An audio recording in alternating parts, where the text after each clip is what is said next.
إن الحمد لله نحمده ونستعينه ونستغفره ونعوذ بالله من شرور أنفسنا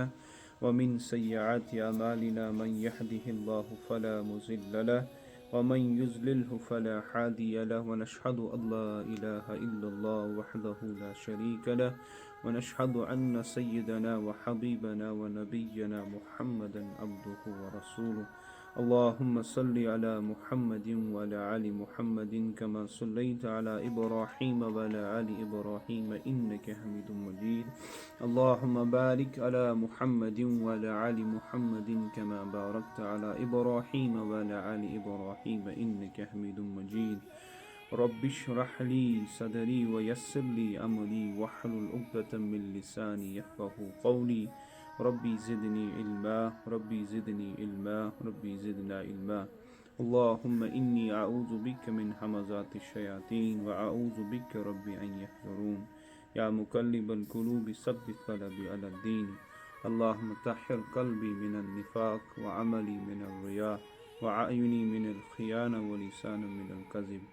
آمین یا رب العالمین۔ السلام علیکم ورحمۃ اللہ وبرکاتہ۔ وعلیکم السلام ورحمۃ اللہ وبرکاتہ۔ واللہ کا دوبارہ فضل اور احسان اور کرم یہ ہوا کہ اللہ تعالیٰ نے دوبارہ توفیق ہمیں بخشی کہ اس دین کس نسبت اس میں جمع گسوں توفیق۔ اللہ سے ہمیشہ یہی ایک دعا ہے کہ اللہ اس مجلس کو ہمارے لیے اس دنیا کے اندر ہدایت کا ذریعہ بنا دے اور عالم آخرت کے اندر نجات کا ذریعہ بنا دے۔ آج جو موضوع آپ کے سامنے رکھنا ہے وہ یہ ہے کہ امت مسلمہ کے اوپر جو ذمہ داری اللہ نے عائد کی گئی ہے، رسپانسبلٹی آف امت مسلمہ کیا ہے، جس کو قرآن بار بار ہمیں اس کی طرف یاد دہانی کرا رہا ہے، اور محمد صلی اللہ علیہ وسلم کے احادیث کے ذریعے سے ہمیں اس کی تاکید بھی ملتی ہے کہ امت مسلمہ بینگ مسلم بینگ امت محمد صلی اللہ علیہ وسلم ہمارے اوپر اللہ نے کون سی بڑی ذمہ داری ڈالی ہے۔ کیونکہ قرآن مجید کی جو مشہور آیت ہے اور سب آپ لوگوں کے ذہن میں سورۃ آل عمران کے اندر اللہ نے فرمایا 110 آیت ہے، کنتم خیر امت اخرجت للناس تامرون بالمعروف وتنہون عن المنکر وتؤمنون باللہ۔ اس میں اللہ نے فرمایا کہ کنتم خیر امت اخرجت للناس، آپ لوگ یعنی ہم لوگوں کو اللہ نے امت مسلمہ کو خطاب کر کے کہا کہ تم سب سے بہترین امت ہو، تم سب سے بہترین لوگ ہو۔ کیوں؟ جو لوگوں کے لیے نکالی گئی، جو لوگوں کے لیے نکالی گئی ہے تاکہ وہ لوگوں کو نیکی کا حکم کرے اور برائیوں سے روکے، اور تم لوگ اللہ پر ایمان رکھتے ہو۔ یعنی اس آیت کے اندر امت مسلمہ پر اس ذمہ داری کو عائد کیا گیا ہے کہ ہر ایک فرد کو ہمیں دعوت کا کام کرنا ہے، کیونکہ نبی علیہ اس کے ساتھ نبی علیہ الصلوۃ والسلام کی حدیث جو اللہ کے نبی صلی اللہ علیہ وسلم نے فرمایا بلغوا انی ولو آیا، اگر تم ایک ہی آیت کا مفہوم جانتے ہو تو اسے لوگوں تک پہنچاؤ۔ یعنی اس حدیث سے بھی ہمیں یہ پتہ چلتا ہے کہ نبی آخر الزمان صلی اللہ علیہ وسلم اگر ایک ہی آیت کا مفہوم یعنی ہر ایک بندہ اپنی جگہ کہیں نہ کہیں آیتوں کا مفہوم جانتا ہے، کچھ نہ کچھ حدیث سے اسے یاد ہے۔ اللہ کے نبی صلی اللہ علیہ وسلم نے اس بندے کو کہا کہ تم بھی اس فریضے سے، یعنی ایک عام فرد انسان کو بھی کہا جو بالکل ذہناً بھی کمزور ہوگا، باقی اعتبار سے بھی کمزور ہوگا، لیکن کم از کم ایک حدیث تو اسے یاد ہوگی، اس کو بھی اللہ کے نبی نے کہا اگر تم ایک ہی آیت یا ایک ہی حدیث جانتے ہو اسے لوگوں تک پہنچاؤ، اس خیر کے اس بڑی رسپانسبلٹی سے پیچھے نہ رہو۔ کیونکہ سورۃ المزمل میں اللہ نے کہا انا سنلقی علیک قولا ثقیلا، اے محمد صلی اللہ علیہ وسلم ان قریب ہم آپ کے اوپر ایک بہت باری کلام نازل کرنے والے، ایک بہت بڑی رسپانسبلٹی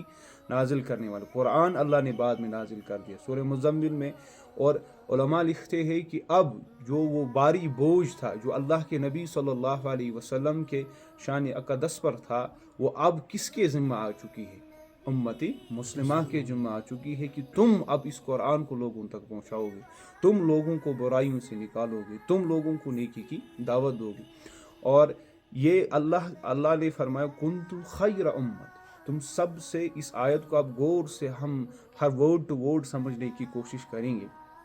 کنتم خیر امت، اللہ نے یہاں سپیرٹی دی تم تمام ابن آدم علیہ السلام سے لے کر محمد صلی اللہ علیہ وسلم تک کتنی نیشنز آ چکی، کتنی امتیں آ چکی، لیکن اللہ نے کہا تم لوگ یعنی امت یا محمد صلی اللہ علیہ وسلم تم لوگ سب سے سپیریئر ہو۔ اس سپیریئرٹی کے لیے یہ اللہ نے رنگت کے اعتبار سپیریئرٹی نہیں دے دی، یہ اللہ نے دولت کے اعتبار سے سپیریئرٹی نہیں دے دی، یہ اللہ نے اقتدار کے اعتبار سے سپیریئرٹی نہیں دی، بلکہ یہ اللہ نے رسپانسبلٹی ہمارے اوپر عائد کی ہوئی ہے، جس کی وجہ سے اللہ نے کہا تم اوپر ایسی رسپانسبلٹی آ چکی ہے، اس کام کو کرو گے تو تم بلند مقام کو پاؤ گے، تو کریون سے کام بلند مقام ملنے والا نہیں۔ ناممکن ہے کہ انسان کو بلند مقام، اس وقت امت مسلمہ کو ایک بہت بڑا مقام مل سکتا ہے اگر نہ سے یہ کام کری کہیں۔ اس لیے ضروری ہے اس کے لیے کہ اللہ نے ہمیں کہا کنتم خیر امت اخرجت للناس، لوگوں کے لیے نکالا گیا۔ اب یہاں پر بھی آپ بات کو ہم سمجھنے کی کوشش کریں گے۔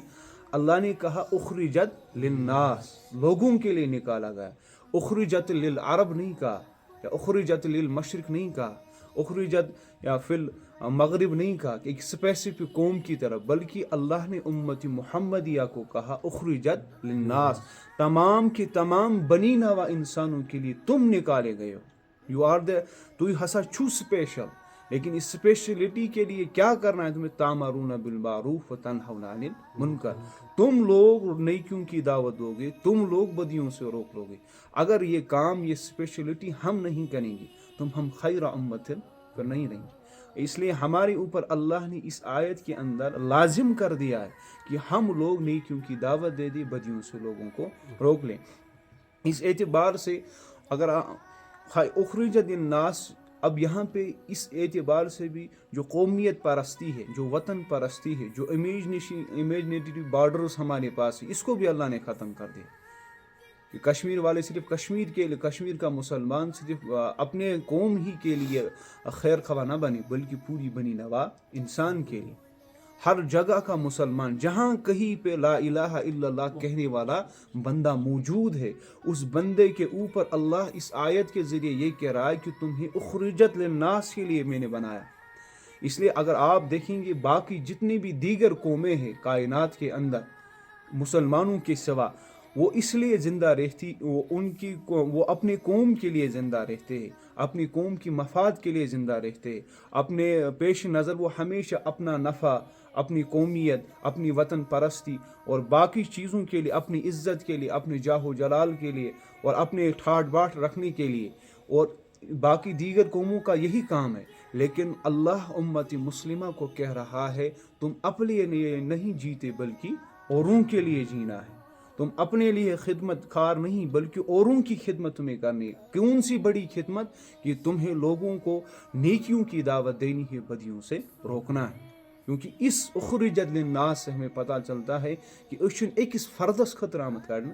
اتنی بڑی رسپانسبلٹی کہ آپ یہاں پہ آپ اس کو بھی غور نشین کر لو کہ محمد صلی اللہ علیہ وسلم پہ نبوت کا دروازہ اللہ نے بند کر دیا۔ انا خاتم النبیین لا نبی بعدی، میں آخری نبی ہوں، میرے بعد کوئی نبی نہیں آئی، لیکن کاری نبوت قیامت کی صبح تک اللہ نے جاری کر دیا۔ اور کاری نبوت کو اللہ نے کن کے اوپر ذمہ داری ڈال دی؟ مجھے اور آپ لوگوں پر، جس تک یہ پیغام پہنچے اس تک اللہ نے ان کے کندھوں پر، مسلمان امت کے کندھوں پر یہ ذمہ داری عائد کی ہے کہ تمہیں اب نبوت کا کام کرنا ہے، تمہیں اب جو کام انبیاء علیہ السلام کیے چلے آئے ہیں اس کام کو آگے قیامت کی صبح تک کرنا۔ کن کا کام ہے؟ اب امت مسلمہ کا کام ہے، اب ہم لوگوں کا کام ہے، اب آپ لوگوں کا کام ہے، ہر ایک فرد کا کام ہے جس تک یہ قرآن کی آیت پہنچی، جو لا الہ الا اللہ کہنے والا ہو، محمد رسول اللہ کہنے والا ہو، اس تک اس بندے کے اوپر یہ رسپانسبلٹی ہے کہ وہ آگے اس کلام کو پہنچائے، وہ آگے اس پیغام کو پہنچائے۔ اور اس اعتبار سے اگر ہم یہ کام نہیں کریں گے، تجزیہ کے اعتبار آپ سمجھنے کی کوشش کریں، اگر ایک انسان اپنے اوپر، جیسے ڈاکٹر اسرار صاحب رحمہ اللہ ایک قول کہتے ہیں کہ جس انسان کے پیش نظر کوئی نصب العین نہیں، یمس انسانس برونٛہہ کن کا بوڑ بار مقصد چھن کہیں، وہ حیوان کی طرح ہی زندگی بسر کرتا ہے، اس کے درمیان اور حیوانوں کے درمیان کوئی فرق نہیں ہے، بلکہ وہ بھی کھاتے پیتے ہیں، بلکہ وہ آگے ایک جملہ کہتے ہیں، بلکہ ڈاکٹر اسرار صاحب رحمہ اللہ یہ کہتے ہیں کہ بیان القرآن میں بھی اور بیانات میں بھی یہ کہتے ہیں کہ وہ کہتے ہیں کہ اس انسان نصب العینس تحت پنی زندگی بسر چھن کران کی، میں یہ کہتا ہوں کہ زندگی اسے بسر کرتی، وہ زندگی کو بسر نہیں کرتا۔ اب اس کو تجزیہ کر کے سمجھنے کی ہم کوشش کریں گے کہ اگر ایک انسان، اگر ہم اپنی علم الانسٹنکٹ جو جبلیتی خواہش ہمارے نفس کے اندر اللہ نے رکھی ہے ان کو ہم استعمال کرتے ہیں، اور گھوڑا اور گدھا اور گائے وغیرہ وہ بھی اپنی جبلیتوں کو، اپنی خواہشات کو استعمال کرتے ہیں، وہ بھی کھانا کھاتے ہیں، ہم بھی کھانا کھاتے ہیں، وہ بھی مشکوک غذا کھاتے، ہم بھی مشکوک غذا کھاتے، وہ بھی اپنے جنسی تقاضوں کو فلفل کرتے، ہم بھی اپنے جنسی تقاضوں کو فلفل کرتے، ان کی بھی پیداوار ہوتی ہے، ہماری بھی پیداوار ہوتی ہے۔ گو اس اعتبار سے انسان اور جانور کے درمیان کوئی میجر ڈفرنس نہیں ہے، وہ بھی اپنے تقاضوں کے اعتبار سے کر رہا ہے، وہ بھی انسان بھی اپنے تقاضوں سے کے اعتبار سے کر رہا ہے، لیکن ان جانور کی تکمیل اس کی خواہشات پر ہوتی ہے، جانور کی اپنی جبلیت کی تکمیل، اپنی اس کریشن کی تکمیل کہ وہ اپنی خواہشات کو جتنا فلفل کر لے، اس کے اندر اللہ نے ایسی ہی نیچر رکھ لی۔ لیکن اگر ایک انسان اپنے شعور کو جو اللہ نے اسے بخشا، اس علم کو جو اللہ نے اسے بخشا، جو اس مال کو، اس کیپیبلٹی کو، اس پوٹینشل کو، اس کیپیسٹی کو جو اللہ نے اسے بخشا، اگر وہ صرف انہی جنسی تقاضوں کو فلفل کرنے کے لیے اپنی ساری قوتوں کا استعمال کر لے، تو یہ سمجھنا کوئی دشوار نہ ہوگا کہ یہ انسان بالکل ہو بہو ان چوپایوں کی طرح ہے جو اپنی جنسی تقاضے، اپنی نفسانی خواہشات فلفل کر رہا ہے۔ اس بندے کے مد نظر کوئی نصب العین نہیں، انسان بھی۔ لیکن اگر ایک انسان، لیکن اب اس کے وائسی ورثہ، اگر وہ انسان جو ایک انسان تب ان خواہشات سے اٹھ کر ایک ممتاز شخص بن سکتا ہے، ایک اعلیٰ کردار بن سکتا ہے، ایک اعلیٰ حیثیت والا شخص بن سکتا ہے، ایک اشرف المخلوقات کی ہائر لیول کو اٹین کر سکتا ہے، جب وہ اپنے سامنے ایک بہت بڑے نصب العین کے تحت اپنی زندگی کو بسر کرے گا۔ یم ساتھ سے نصب العین اس تحت پنی زندگی بسر کر، اس کے لیے اللہ نے بہت بڑا ویژن رکھا ہے۔ امت مسلمہ کا ایک بھی لمحہ فارغ نہیں ہونا چاہیے، نہ اس سوچ سے، نہ اس فکر سے کہ مجھے اللہ نے پوری بنی نوا انسان کی رسپانسبلٹی میرے کندھوں کے اوپر عائد کی ہوئی ہے، اور اس رسپانسبلٹی کو لے کر اگر میں آگے نہیں بڑھوں گا، اگر میں اپنے نصب العین کے تحت اپنی زندگی کے مقاصد کو حاصل نہیں کروں گا، تو میرے، جسے کہ قرآن میں کہتا اللہ نے فرمایا کہ یہ اولئک کالانعام بل ہم اضل، یہ تو جانوروں کی طرح ہے بلکہ ان سے بھی گئے گزرے۔ یہ اللہ خود قرآن میں کہہ رہا ہے۔ اگر ہم اپنے نصب العین کے تحت اپنی زندگی کو بسر نہیں کریں، اس لیے امت مسلمہ کا سب سے بڑا نصب العین، سب سے بڑا مقصد حیات، جو گول، جو ڈیسٹینیشن ان کی ہے، وہ یہ ہے کہ وہ تأمرون بالمعروف وتنہون عن المنکر، ان کو لوگوں کو نیکیوں کی دعوت دینی اور بدیوں سے روکنا ہے۔ لیکن اب اس بات کو بھی سمجھنا ہے، اس اعتبار سے بھی سمجھنا ہے کہ ایک انسان اپنی ضرورت کو فلفل کرنے کے لیے مجبور ہے، ورنہ بھوکا مرے گا، مکان بنانے کے لیے مجبور ہے، ورنہ دشمن اسے، جانور اسے ختم کر لیں گے،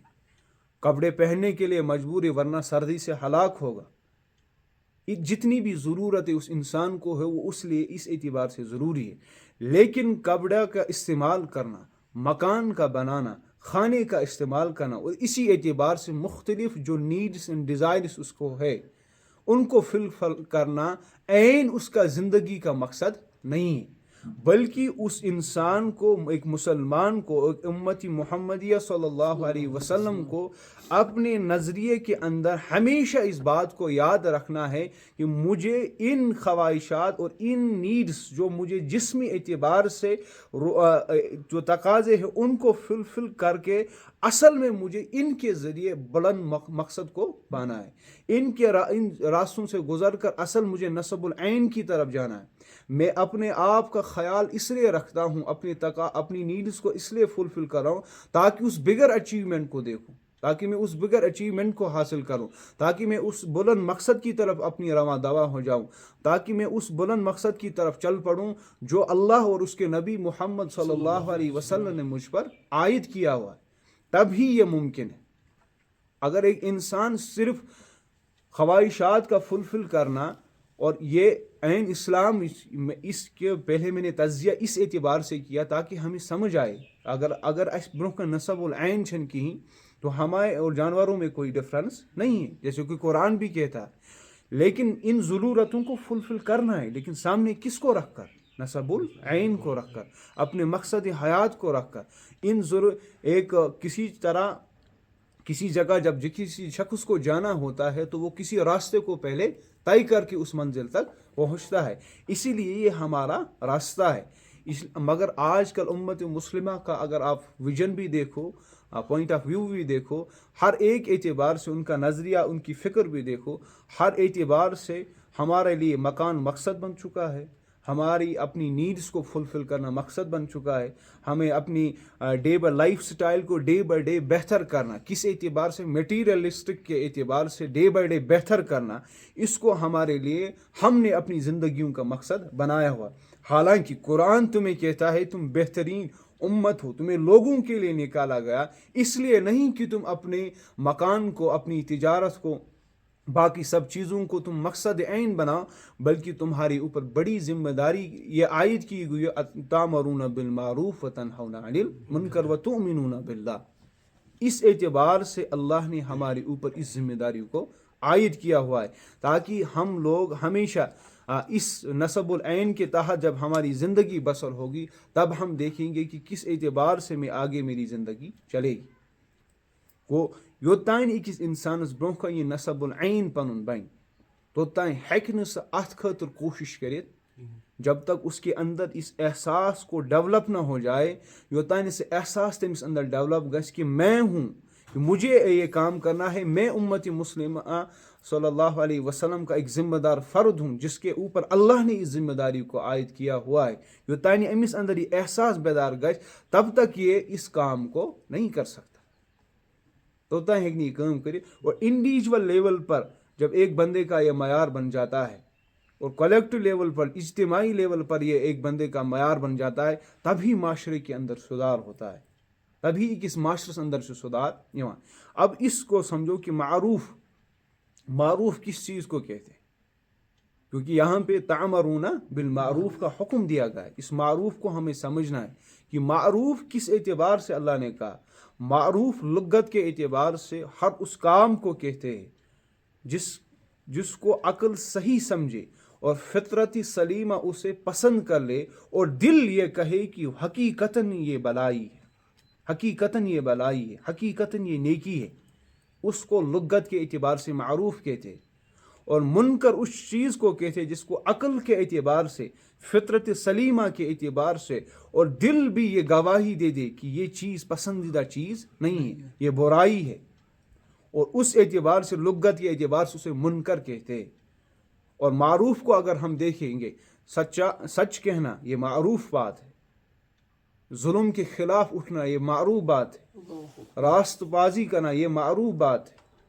حاجت مندوں کے کام آنا یہ معروف بات ہے، اپنے ماں باپ کی خدمت کرنا یہ معروف بات ہے، اپنے استاد کا کہنا ماننا یہ معروف بات ہے، اور محتاجوں، یتیم، غریب و مسکینوں کو کھلانا، ان کی خدمت، ان کی تیمارداری، بیماروں کی تیمارداری کرنا یہ معروف بات ہے۔ جب فطرت اندر سے ہمیں ڈیمانڈ کرتی ہے اور قرآن کہتا ہے یہ ساری کی ساری نیکیاں ہیں، یہ معروف بات ہے۔ ظلم کا کرنا، فحاشی کا کرنا، زیادتی، حسد اور بغض اور شدت کا اختلاف کرنا، یہ سب منکر کی باتیں ہیں۔ فتنے پھیلانا، فساد زمین پہ مچانا، یہ کیا بات ہے؟ منکر کی بات ہے۔ تو اس اعتبار سے ہمیں سمجھنا ہے کہ معروف اور منکر یہ دونوں ہماری اندر کی ڈیمانڈ ہے، اندر سے ہم جانتے ہیں یہ چیز نیکی کی، یہ ایک نیکی ہے، یہ ایک بدی ہے، جس کو قرآن میں بھی کہا فَأَلْهَمَهَا فُجُورَهَا وَتَقْوَاهَا، اللہ نے قرآن میں کہا کہ تمہارے اندر یہ چیز انسٹال کی گئی ہے کہ تم جانتے ہو نیکی کا راستہ کون سا اور بدی کا راستہ کون سا. اس اعتبار سے ہمیں معروف کو حکم کرنا ہے اور بدی سے لوگوں کو روکنا ہے. اور دوسری جگہ قرآن مجید میں اور اللہ نے یہاں پہ وَتُؤْمِنُونَ بِاللَّهِ اور اللہ پر بھی تمہیں ایمان لانا. اور معروف کے اعتبار یہ بھی سمجھو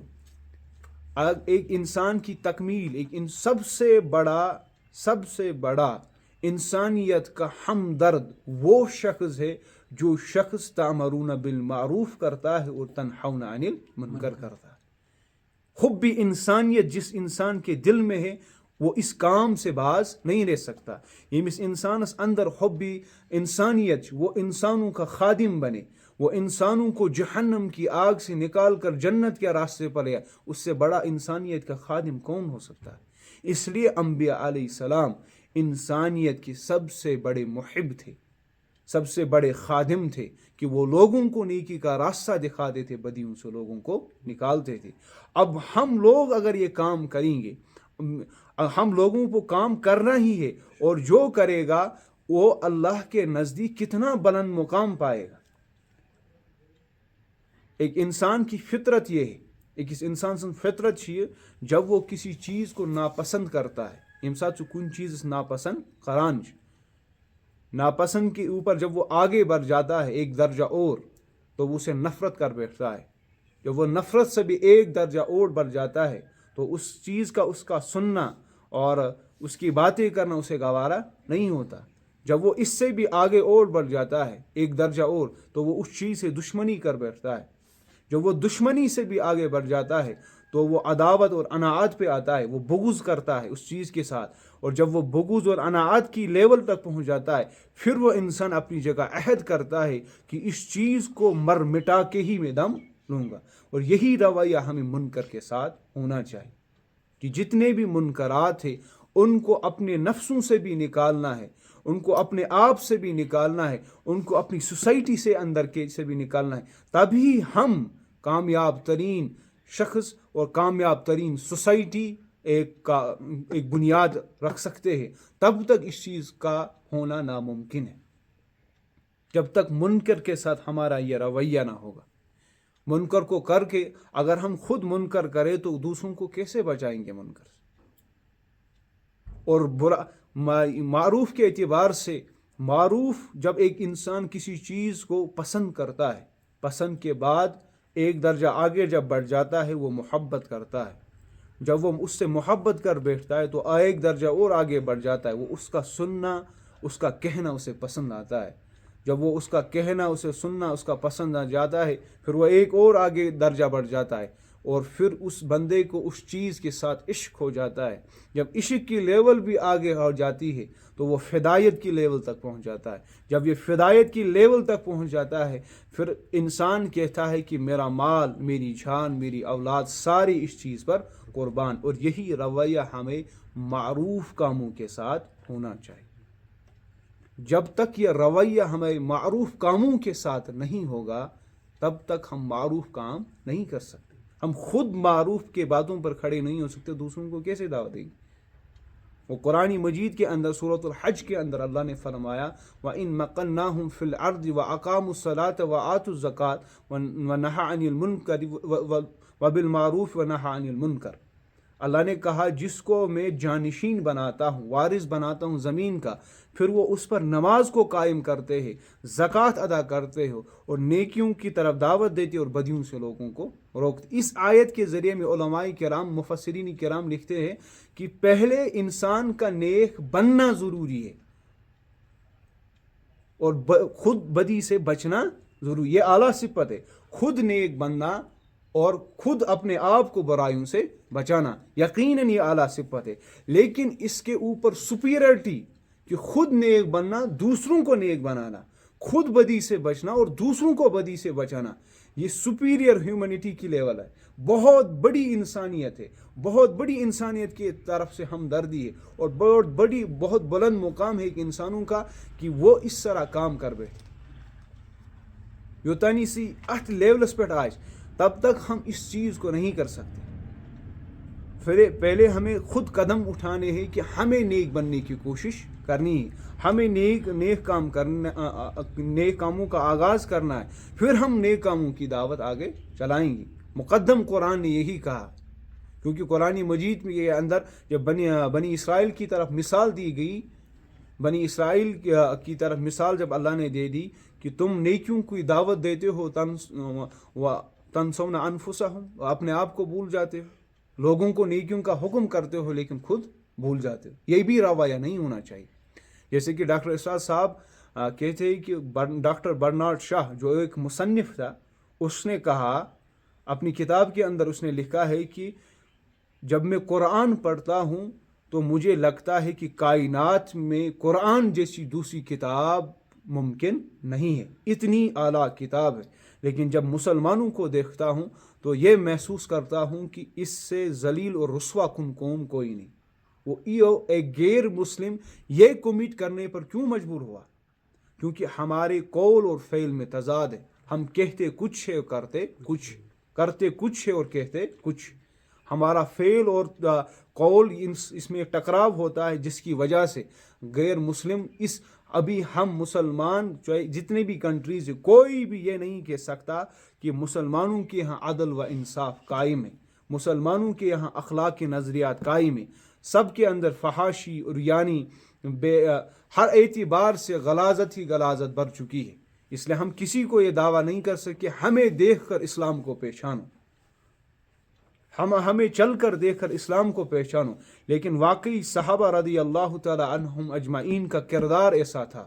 ان کا کردار ایسا تھا، ان کی فکر ایسی تھی، ان کا عدل و انصاف ایسا تھا، ان کا اخلاقیات ایسے تھے کہ ان کو دیکھ کر ہزاروں نے کہا کہ حقیقتاً اگر حق پر ہے کوئی بندہ، اگر اس کائنات کا ایک ہی سچ ہے وہ یہ بندے ہیں، اور ان بندوں نے اپنے کردار سے اسلام کا تصور پیش کیا۔ انڈونیشیا میں دیکھو، جب مالی تجارت صحابہ کرنے کے لیے آئے، جو واقعات تواریخ کی کتابوں میں آتے، تجارت ایسی عدل اور انصاف پر ان بندوں نے قائم کر دی کہ انڈونیشیا پوری کی پوری اس وقت کی قوم، جتنے بھی افراد تھے، وہ ان جتنے بھی صحابہ تجارت کے لیے گئے تھے، سارے کے سارے ان کے کردار کو دیکھ کر ایمان لے آئے۔ لیکن ہمارے اندر یہ تضاد نہیں ہونا چاہیے، ہم خود نیک بنے اور دوسروں کو نیک بنانے کی کوشش کریں، خود اپنے آپ کو برائی سے بچائے اور دوسروں کو برائی سے بچنے کی کوشش کریں۔ یہ امت مسلمہ کا بہت بڑا نصب العین ہے، جو ہر ایک فرد، ہر ایک مسلمان مرد اور عورت کو اس کے سامنے ہونا چاہیے کہ مجھے کس وے میں اپنی زندگی کو بسر کرنا ہے۔ نہیں ہے اس کے سامنے، یہ ویژن اس کے سامنے نہیں ہے، پھر خواہشات ہوں گی، پھر مٹیریلزم ہوگا، پھر مادیت پرستی ہوگی۔ اور آپ اب بخوبی دیکھ لو، واللہ بخوبی دیکھ لو، جتنے بھی نوجوان نسل میجارٹی کے میں بات کر رہا ہوں، کہ وہ اپنے نظریے کے اندر دنیا پرستی ایسی رگوں میں بسا چکی ہے کہ مشکل ہوتا ہے اس کی دنیا پرستی ان کے رگوں سے نکالنا، اور ایسی بس چکی ہے کہ تمنشب لٹرلی وہ عبداللہ نہیں بلکہ عبد دینار اندر سے بن چکے ہیں، وہ عبد دینار پیسے کے بندے بن چکے۔ ہر وقت پیسہ کمانا غلط نہیں، پیسہ کمانا انسان کی بہت بڑی ضرورت ہے، لیکن پیسے کو مقصد بنانا کہ اس کی آخرت بھی برباد کر دے گی، اس کی دنیا بھی برباد کر دے گی۔ پیسہ انسان کروڑوں لاکھوں بلینز اور ٹریلینز کمائے، کوئی روک ٹوک نہیں ہے، اللہ نے اسلام نے کوئی روک ٹوک نہیں کر دی، لیکن ونس ایک بندے کا مقصد حیات یہ بن جائے کہ وہ پیسے کو اپنا ہدف بنائے، دیٹ مینز وہ اپنی دنیا بھی برباد کر رہا ہے، وہ اپنی آخرت بھی برباد کر رہا ہے۔ اور اس لیے نبی آخر الزمان صلی اللہ علیہ وسلم نے ایک حدیث کے اندر فرما، تعیس عبد الدینار و درہم، ہلاک ہو جائے پیسے کا بندہ اور دینار کا بندہ، جس کے حد نظریات کی ہمیشہ یہی ہو کہ وہ پیسہ کرے، ہمیشہ یہی کو وہ میٹیریلزم کو آگے رکھے، آخرت کو بلا دیتا ہے، اللہ کے احکام کو بلا دیتا ہے، اسلام کی زندگی سے وہ منہ موڑتا ہے۔ ونکس چھ میجارٹی اتھی مز فالو کران، اس لیے ہمیں جس کو ہوش آ گئی، یمس کی لٹل بٹ ہوش آئے کہ ہم لوگوں کے اوپر یہ ذمہ داری آ چکی تھی، ہم لوگوں کے اوپر اللہ نے اس ذمہ داری کو، رسپانسبلٹی کو ہمارے کندھوں پر ڈالا تھا، ہمیں اب یہ احساس ہونا چاہیے کہ ہمیں اور لوگوں کو جگانا ہے، جو سوئے ہوئے، جو ابھی نیند میں پڑے ہوئے، ان کی طرف ہمیں اب اس پیغام کو پہنچانا کہ شونگن چھن ہماری بہت بڑی رسپانسبلٹی۔ اور دوسری آیت میں اللہ نے فرمایا، یہاں تک اس آیت کے اندر سورۃ آل عمران کے جنرل میں ہر ایک فرد یہ کام کرے جتنی اس کی کیپیسٹی۔ اور یہ بات بھی یاد رکھنا کہ یہاں قرآن ڈیمانڈ ہر ایک کو مفسر بننے کی نہیں کر رہا، ہر ایک عالم بن جائے، ہر ایک مفتی بن جائے، یا صرف یہ مفتیوں اور عالموں کا کام ہے، مولویوں کا کام ہے، یہ نہیں ہے۔ اب اس آیت کے کس کو خطاب ہو رہا؟ کنتم خیر امت کو، پوری امت کو، اس میں مرد بھی ہے، مستورات بھی ہے، اس میں عالم بھی ہے، اس میں غیر عالم بھی ہے،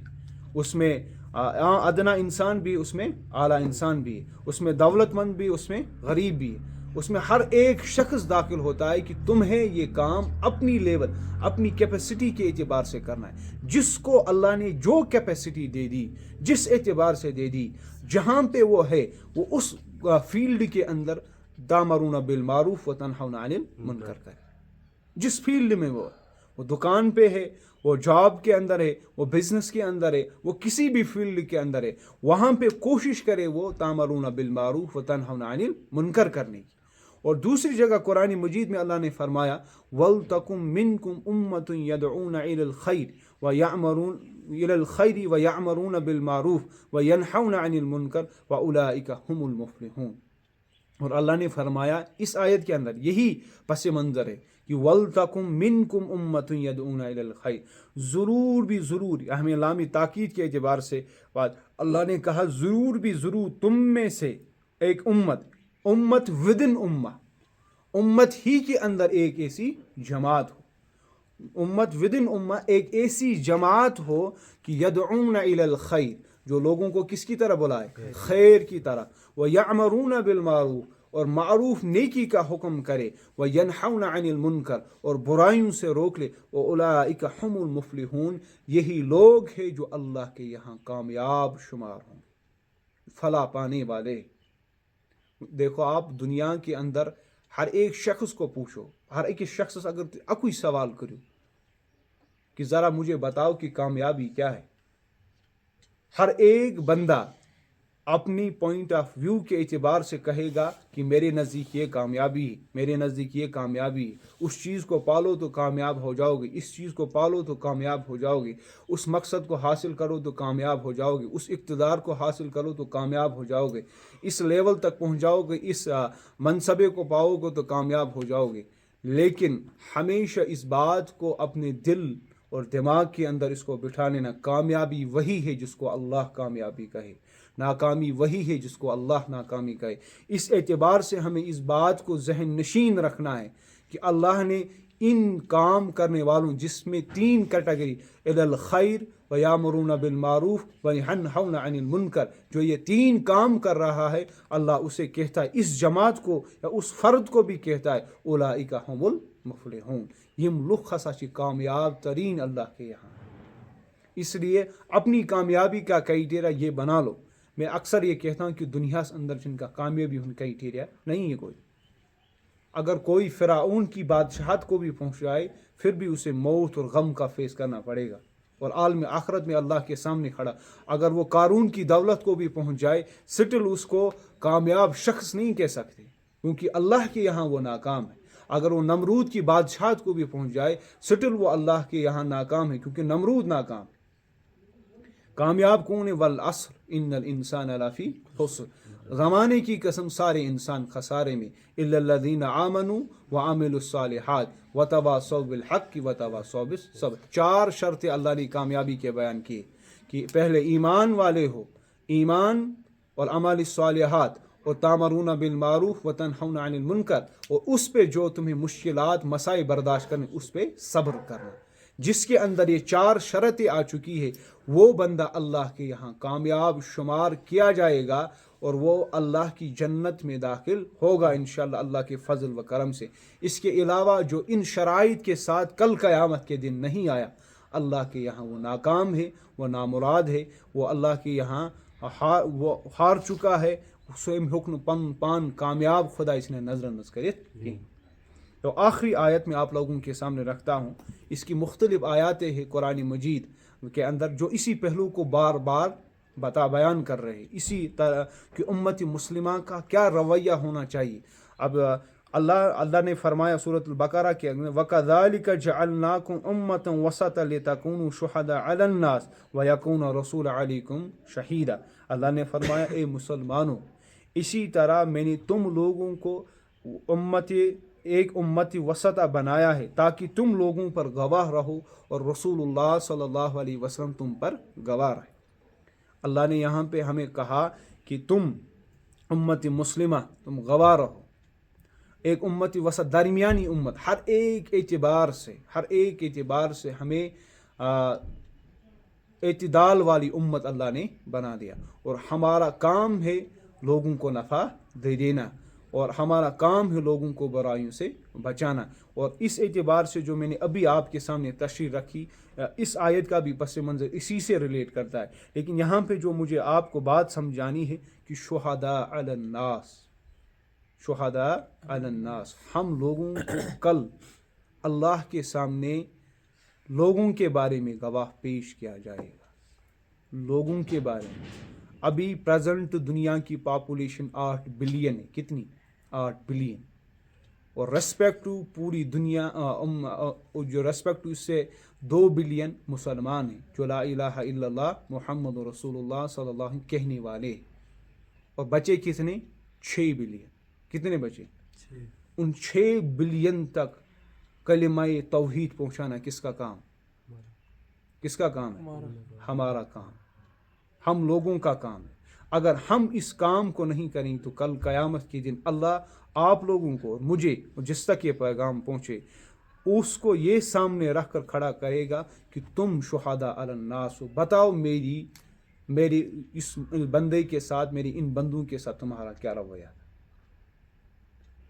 جیسے کہ علامہ اقبال رحمہ اللہ ایک شعر کے اندر کہتے ہیں وقت فرصت ہے کہاں، کام ابھی باقی ہے، ابھی توحید کا اتمام ابھی باقی، ابھی نوری توحید کو گھر گھر داخل کرنا ہے، ابھی لا الہ الا اللہ کو پوری بنی نوع انسان تک پہنچانا ہے. اگر ہم اس کام کو نہیں کریں گے امت مسلمہ لے کر تو کون کرے گا؟ یہ یاد رکھنا اللہ نے سورۃ الحج کے اندر وارننگ بھی دے دی. اگر مسلمان ہو کر تم اس کام کو نہیں کرو گے تو اللہ نے کہا یستبدل قوم غیرکم، میں تمہاری جگہ کسی اور قوم کو کھڑا کر دوں گا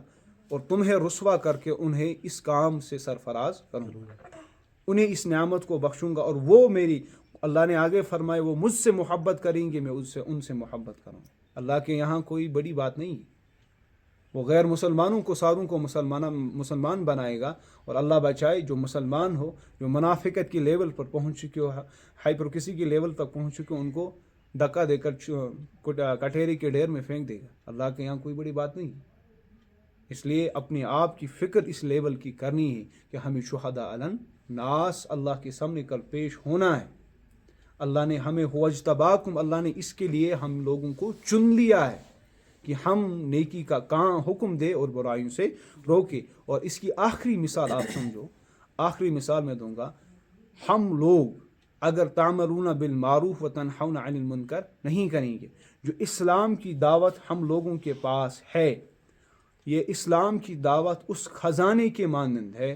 جس کو ہر ایک انسان حاصل کرنا چاہتا ہے، لیکن ہم اس خزانے کے سانپ بنے بیٹھے، نہ خود اس خزانے کو استعمال کرتے ہیں نہ دوسروں کو اس خزانے کا استعمال کرنے دیتے. اس لیے ہمیں خزانہ خود بھی لٹانا ہے اور دوسروں پر بھی لٹانا ہے. یہ امتی مسلمہ صلی اللہ علیہ وسلم، امتی محمدیہ صلی اللہ علیہ وسلم کے اعتبار سے ہمارا یہ کام ہونا چاہیے. اور ہمیشہ اس کام کو مد نظر رکھتے ہوئے ہمیں اس کام کو آگے بڑھانا چاہیے. اور اللہ ہمیں توفیق دے دے. اللہ سے یہی دعا ہے کہ اللہ ہمیں اس نیک کام کرنے کی توفیق دے دے. اللہ ہمیں اس پر عمل کرنے کی توفیق دے دے. اور اللہ ہمیں ہدایت کے نور سے نوازے، اپنی معرفت کے نور سے نوازے. ربنا تقبل منا انک انت السمیع العلیم وتب علینا انک انت التواب الرحیم. سبحان ربک رب العزة عما یصفون وسلام علی المرسلین والحمد للہ رب العالمین.